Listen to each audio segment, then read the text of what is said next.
Welcome to Bridge Atlantic's interviews, where we get to know the people behind and in front of the creative industries. We're your hosts, music web designer Ross Barber-Smith from Scotland, owner of Electric Kiwi, where we create awesome custom websites for bands, artists, and musicians. You can follow me on Twitter, Instagram, and Facebook as Electric Kiwi. And I'm singer-songwriter and multi-instrumentalist Marcio Novelli from Canada, a man who wears many hats, literally and figuratively. When I'm not releasing music under my own name or my side project, Midnight Soundtrack, I'm producing and mixing records for other artists or directing and editing music videos and music documentaries. You can follow me on Twitter, Instagram, and Facebook as my name, Marcio Novelli. Our new shirts have arrived, as you can see, and they're available to purchase on our website. There's a link to it in our show notes, so go and get yours. Whenever I show the shirts, I look like I'm juggling my breast. I don't know why I do that. It seems to happen that way. They're not that big, Marcio. Well, whatever you say. Make sure to use the coupon code, by the way, BTA Rocks, to receive 10% off your purchase as our little way of saying thank you for being cool. Ross? Something? No? I'm just going to leave it there. Okay. So joining us this week out of Miami, Florida is Ryan Keralis. Ryan is a lawyer, writer, podcaster, and teacher. He advises clients in the music industry on a wide range of entertainment and business matters, including recording agreements, publishing agreements, management agreements, music licensing, media appearances, live performance, entertainment litigation, copyright and trademark counseling, and corporate matters. And breathe. That's a lot of stuff. That's a lot of stuff. Yeah, Ryan mostly focuses on advising independent musicians on their legal and business issues. His work as an indie music lawyer, quote unquote, also extends to his writing and podcasting. His new book, Break the Business, Declaring Your Independence and Achieving True Success in the Music Industry, shines a light on the pitfalls that arise from record label contracts. I just felt a shudder go throughout my body. And it also provides artists with helpful guidance on achieving music industry success on their own terms. So that's pretty much why we have him on the show today. So welcome, Ryan. Hey, Marcio and Ross. How are you guys doing? We're doing well. I think I need to take a series of deep breaths after reading that intro, because you do a lot of stuff. Oh yeah. It's well, with many indie artists in this new music industry, these musicians, they don't fit into a cookie cutter mold. It's not just the old days of put out an album, go on tour, and count your money. They're doing many different things. They're starting companies, they're doing merchandising, they're licensing their content. And so, for a lawyer like me who works with indie artists, they keep you pretty busy, and you have to be an expert in a lot of different fields. We're going to change things up, and I'm going to ask you the awkward question today. I'm going to ask you, Ryan, to tell us 3 things about yourself that everyone should know. 3 things about me? Well, one, I think you can get this pretty quickly by catching the Break the Business podcast, where I do my show each week. I am very skeptical of record deals. Pretty early in my career as an entertainment lawyer, much of what I was doing was taking record deals from artists. Young performers would come to me with these record contracts that they worked their whole lives to earn and say, hey, can you look at this, make sure this is okay?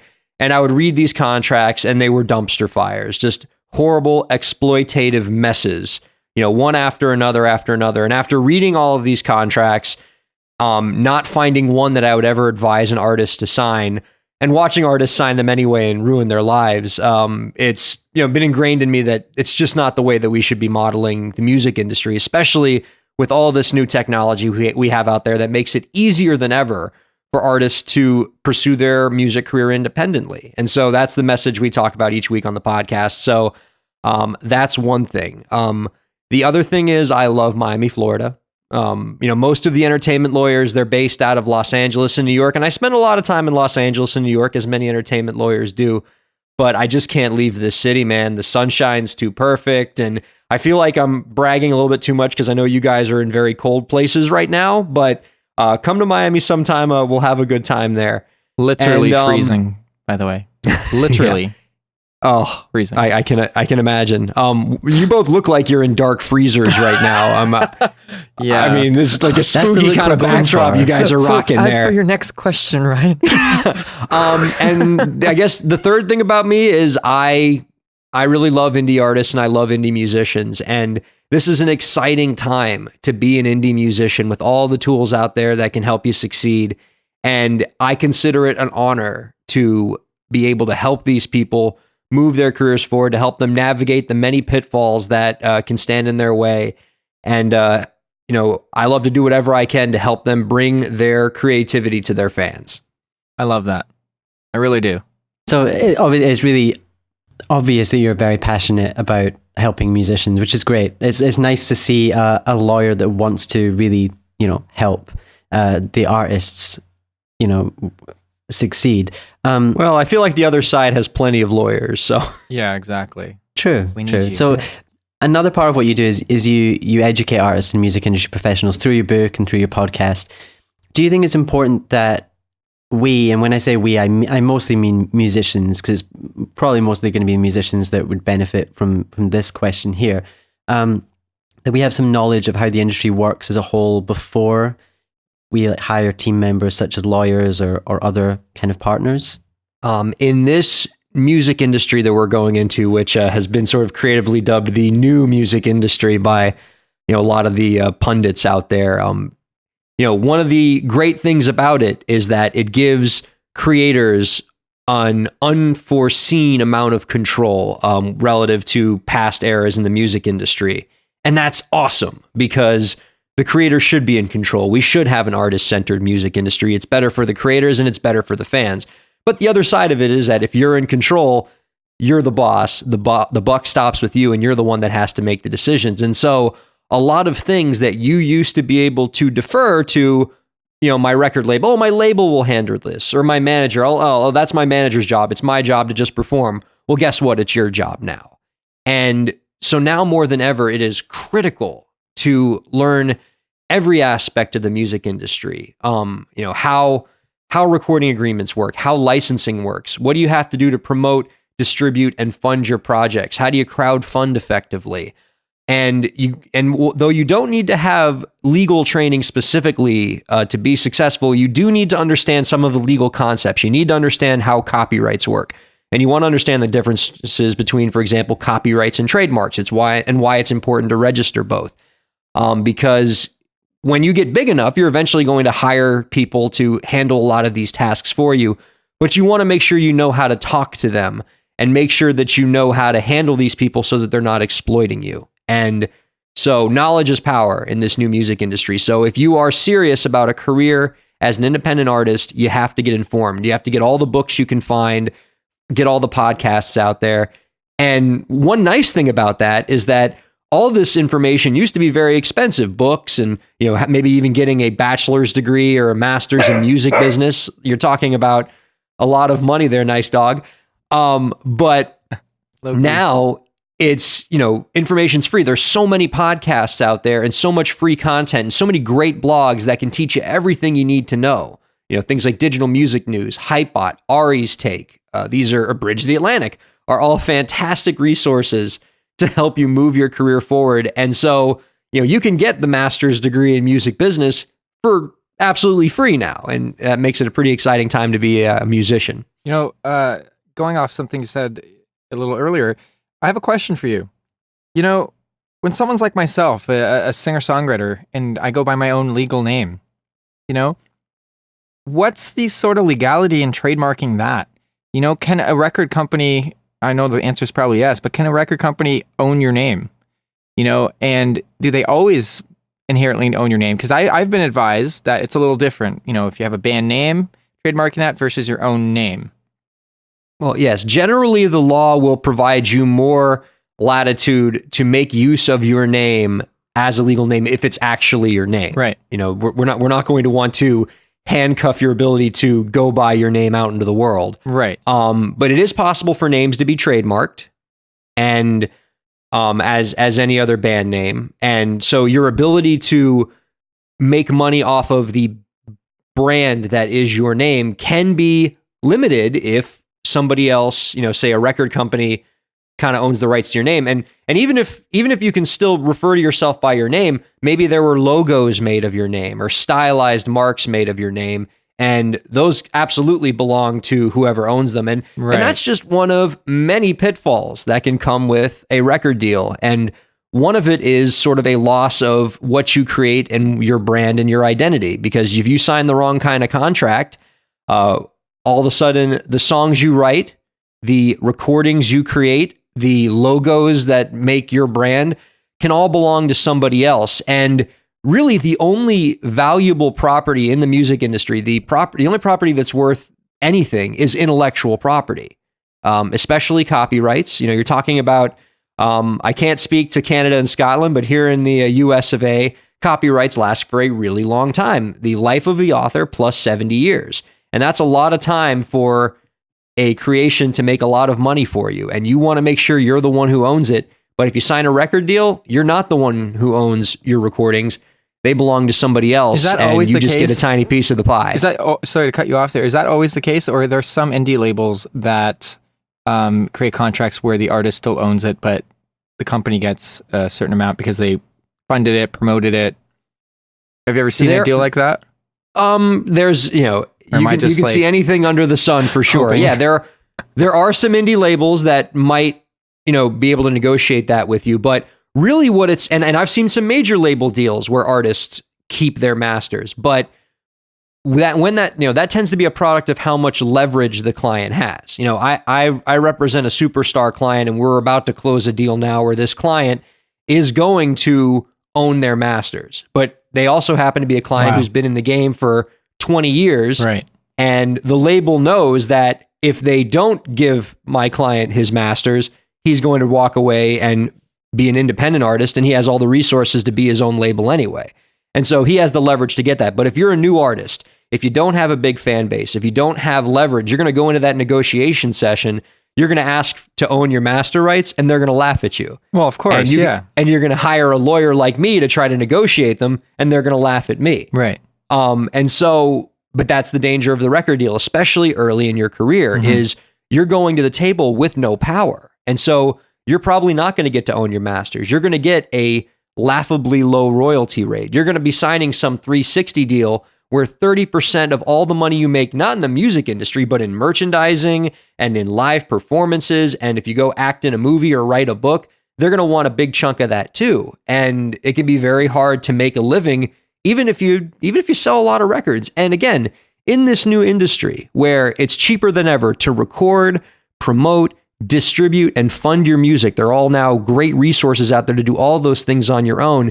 It really calls into question why you would subject yourself to a incredibly exploitative record deal. I love that you say that. I've been asked myself, I've been approached by labels, and I've actually turned down potential deals and potential partnerships because it wasn't my man. It wasn't right for me. And I've had people ask, almost like sympathetically, particularly people not in the music industry, like, oh, you think you'll ever get signed? Almost like sad for you. I'm like, no, like I've built my own following, and I'm really happy with how it's growing and how organic it is and that sort of thing. If the right partnership comes along, sure. But I think the idea of just like, wow, there's a label I want to sign, it's still, you got to look at it, you got to step aside, look at it as a business situation, and oftentimes a very long-term business situation, not in your favor as the artist. So it's like, you know what, maybe down the road it's just not right for me right now, so.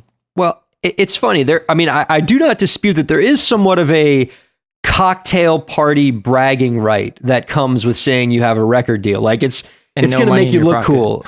Yeah, but like I hear artists say that all the time where they're like, if I don't have a label, people don't take me seriously. If I say I'm unsigned, they think I'm not a great artist, even if I'm packing them in every time I go on tour. And so what I say to them is, look, if you want to say you're signed to a label, I'll create a corporation for you. We'll sign we'll make it a label. You'll be the president of that label, but we'll give it a different name so that nobody will know it's you. And you can tell everybody you're signed to a label. And on the back of your CD, you can have that record label. And the legitimacy that comes with having that, you can still have it without, giving up, 90% of your, earning over time. That's what I did, man.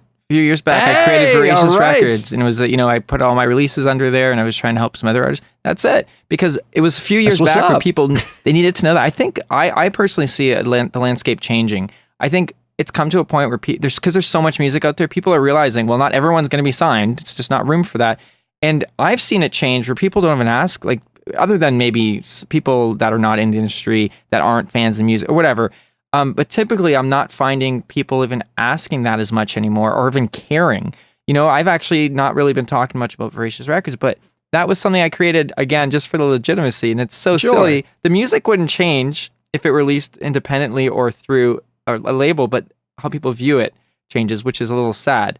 But I don't know. I think we're going into a nice place with that. I don't know about you guys. Maybe I'd like to get your opinion on that.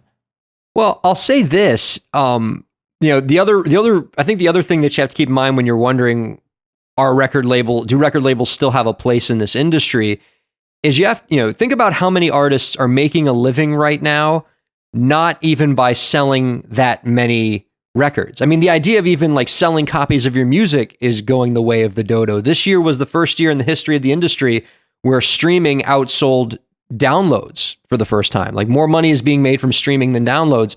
And so if the recorded music aspect of the recorded music industry is diminishing in value, and what's taking its place is merchandising, live performances, licensing of your content, or even, I've seen artists who've made a 6-figure living by performing on things like Stage It, where they just do like online concerts and people throw money in the tip jar, and they have sponsorships and things like that.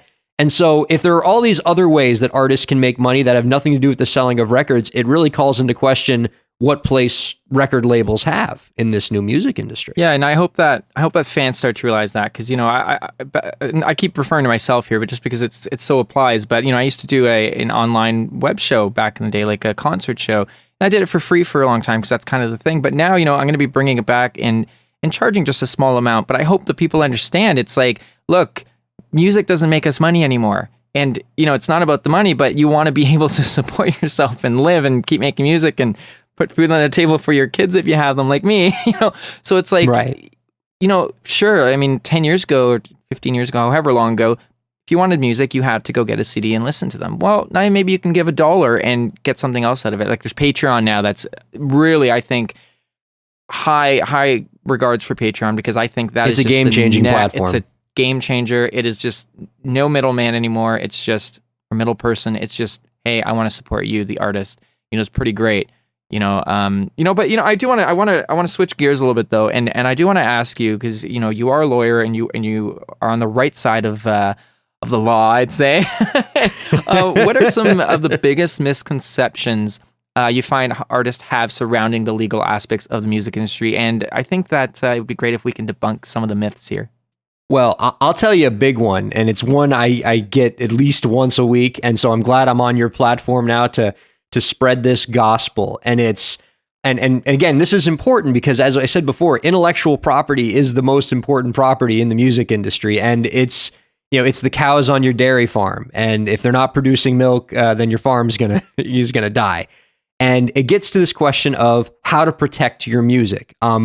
There is this stubborn misconception in the music industry. And I mean, I remember even in high school, my guitar teacher telling me this, and that's, you don't need to register your copyright with the government. All you have to do is put your information in an envelope, lick the envelope, seal it, and mail it to yourself, and you'll have a postmark date that proves when you created the work, and that's all you need for a government registration. And I hear very established music experts that I respect propagating this myth. And, please let me, tell your listeners, as a lawyer, do not do this. A poor man's copyright, as they call it, is worthless. Under American law, if you do not have a legitimately registered copyright with the government before somebody steals your work, then you're not entitled to statutory damages under the law. You're not entitled to attorney's fees. And those are really the only kind of damages that are worth anything if you were to ever get into a copyright litigation. And I know a lot of artists are thinking, oh, registering my copyright sounds expensive. It sounds cumbersome. Well, unlike almost everything else with dealing with the government, registering your copyright is super easy. You go to copyright.gov. You can register your copyright online. It takes just a few minutes, and it's $35. And by the way, you can actually register all of your music as a compilation work and just pay that one-time $35 fee, which is very small price to pay for bulletproof protection. But yeah, that's the biggest myth out there for sure. Wow. That's both great news, but also a little scary. Do you have a stack of envelopes like sitting in your closet right now? No, I knew that. I knew that was a long time ago debunked. However, like once you release music, right, like actually release it as like an album or something, is that automatically copyrighted that you've released that? Or if you have the original masters of the recordings, or you have the, how does that kind of, because I feel like, because it's actually dated when you have the files, Well, I should specify, that's actually a very good point. So the creation of a copyright and the registration of a copyright are two very different things. Again, I'm speaking as an American lawyer. I can't pontificate as to Canadian or Scottish law, but I imagine it's probably very similar, which is from the moment that you, under what we in American law called fixate the work onto a tangible medium of expression, you have a copyright with the protections of federal law. So the moment you sing a song into a tape recorder, write something down onto a sheet of paper, paint something onto a canvas, you have a copyright. It has been created. But now the question is, how protectable is your copyright? If you do not register your work before somebody infringes on it, they've infringed your copyright, and you might even be able to prove, because you might have some kind of date stamp or time stamp, or you have the poor man's copyright that has the date, the postmark date, and you might be able to prove they stole your work, but you're not going to get statutory damages. All you're going to get are actual damages, which you then have to prove to a court how much you've actually lost, and that can be very hard to do beyond a preponderance of the evidence. And so what you need is the actual statutory damages that are specifically written in the statute for how much you get. And that's the only real deterrent to keep people from stealing your work, if they know that there's an actual federal statutory damage that they would have to pay you. And so that's why, you want to register your work. Because, again, you have the copyright from the moment you create it. Not even before you release it, just by creating it, fixing it onto a tangible medium, you have a copyright. But until you actually get it federally registered, you don't have much protection for it. I kind of want to jump back to your book very briefly. And this kind of goes back to the record label side of things again, because your book talks a lot about the pitfalls of record contracts. Is there anything specific like that, any kind of red flags that artists should be looking out for when there's a deal on the table? Like one thing that you say, if you see this is a bad idea. Don't go out for of the this. Thousands, you can narrow it down. I should specify, that as I said before, I've yet to read a record contract that I would advise an artist to sign. So, basically, when you hand me a record contract, all I see is just one giant red flag, like flapping in my hands. But of course, there are certain terms that, really make my alarm bells go off when I see them.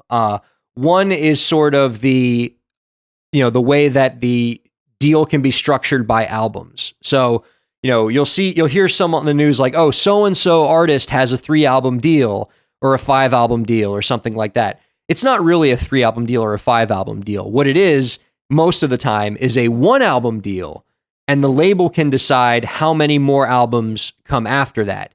And that can be problematic because what often happens in these deals is the record company has full and complete control as to how quickly an album gets made, and has full control over the development process of an album, and it has full control over when you move from album 1 to album 2.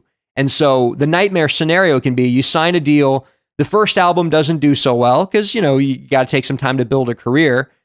And the label decides they don't want to move forward with the next album, at least not right now, but they don't want to let you go either. Because God forbid you go sign with somebody else or you go strike out independently and make some money and then make them look bad. So what they'll do is they'll just kind of keep you on ice for a while. They'll keep you in development hell. They'll say, they'll exercise the option for album number 2, but they won't get you in the studio.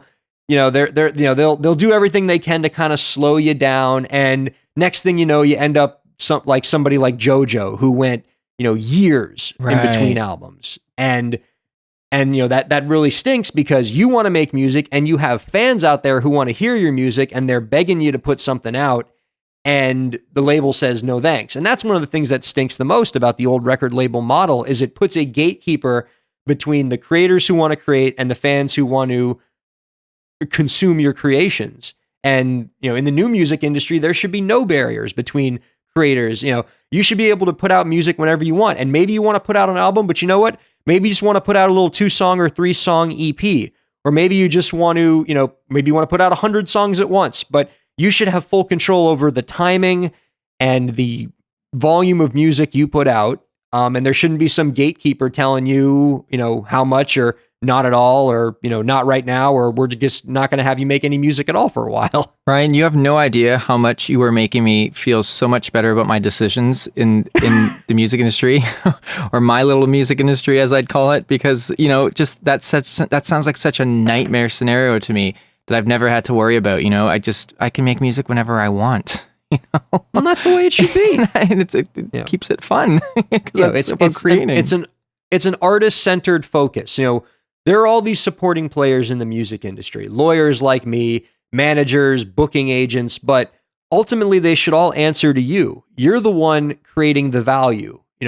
None of us, the music industry would still exist without all of us. It would just be you playing for fans and it'd be perfectly fine. So you don't need us as much as we need you. And in any industry, if you're indispensable to the process, you should be making the most money and you should be having the most success.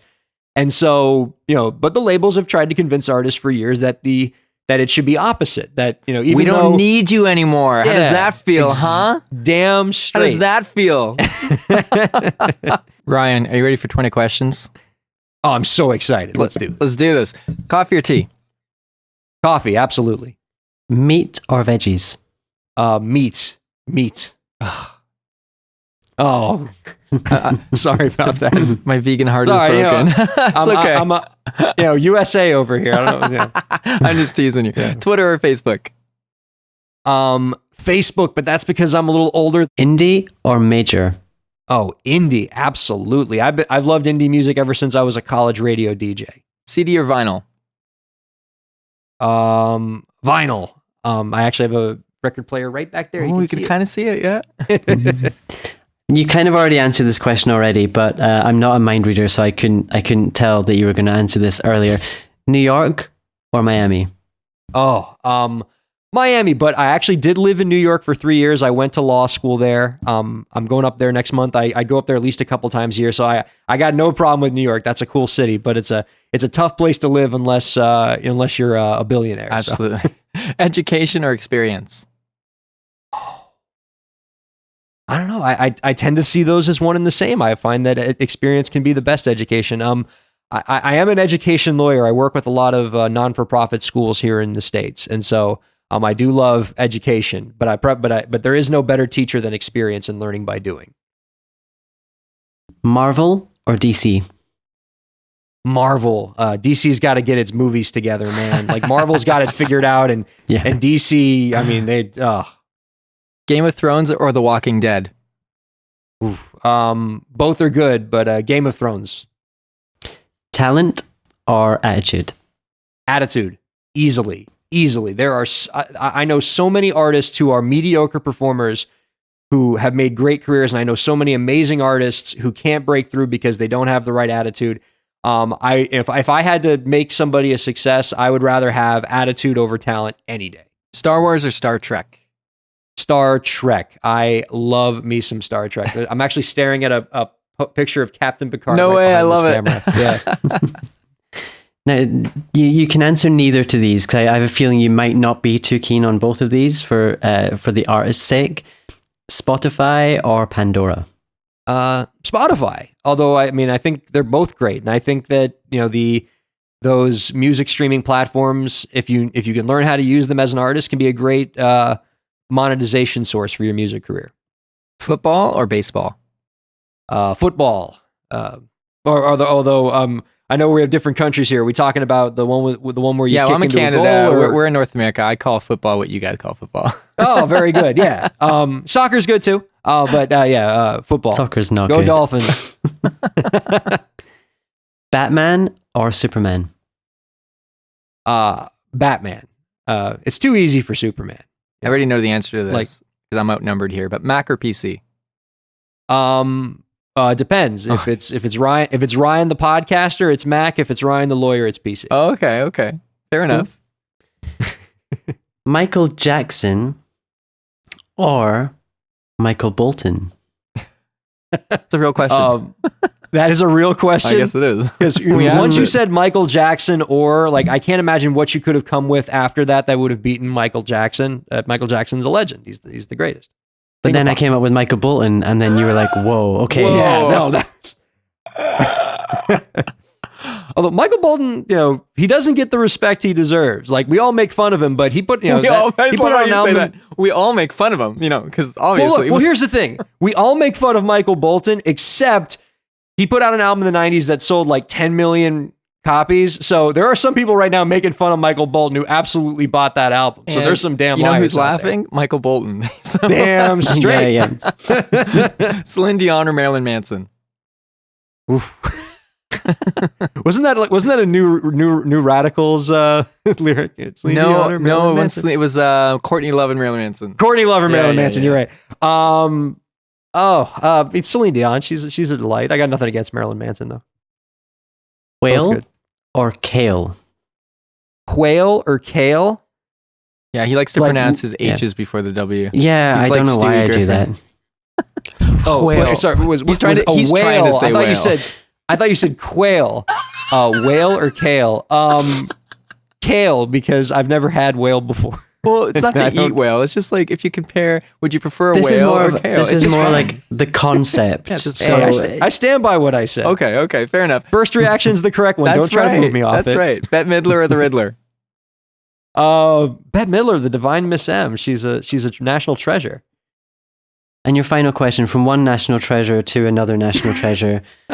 We're looking for you to tell us Ross or Marcio. Oh, damn. Oh, man, I give Ross the edge because I can see that he has a magnificent hairstyle, and I don't know what Marcio's got under that hat. And you could have great hair too, but I'm a sucker for hair. Have a buzzed head. Oh, well. So really, that's what you're going for? You're not going for the indie artist, fighting his way every day with a dad of 2 kids, and just fighting through this industry for the last decade plus. You go for the guy with the beautiful hair. That's where we're at, Ryan. That's life, man. That's the world in which we live. Attitude over talent, right? Sizzle over steak any day. That's bastard, Ross. That's the business. Oh dear, where do we go from here? Before we do wrap up, I do want to ask you one question, because the fact that you're on the right side, you were on the right side until you picked Ross.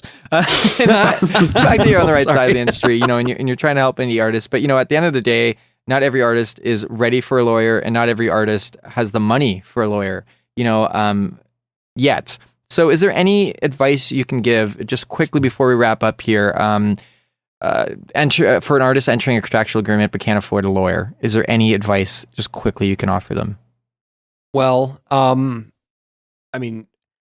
say this, like you'd be surprised how many free lawyer resources there are out there. I'm always skeptical of folks who say that they can't, afford a lawyer. There's a great organization here in the States called Volunteer Lawyers for the Arts. They provide pro bono services for artists just like you.